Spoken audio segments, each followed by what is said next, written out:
تۆش فریاگوزار بە. ئەزانی بۆ؟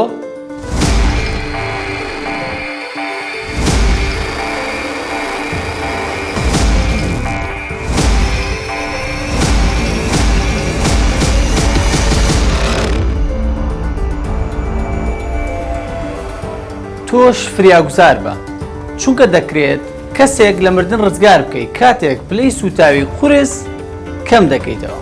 پاشان بەم ناولەپەمان 5 جار دەکێشین بە ناوەڕاستی هەردوو شانیدا بەرەو سەرەوە، چونکە دەکرێت ژیانی کەسێک لە مردن ڕزگار بکەین کاتێ تووشی گەشتە دەبێت.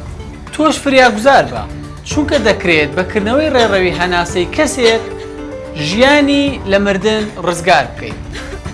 کەواتە تۆ ئەی دایک و باوکی ئەزیز، مامۆستایان و ڕاهێنەران و شۆفێران و هەمومان دەکرێت ڕۆژێک لە ڕۆژان ڕوبەڕووی حاڵەتێکی لەم شێوازانە ببینەوە.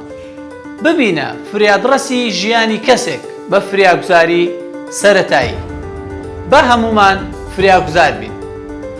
ومن ئەحیاها فەکەئەنەما ئەحیا الناس جەمیعا.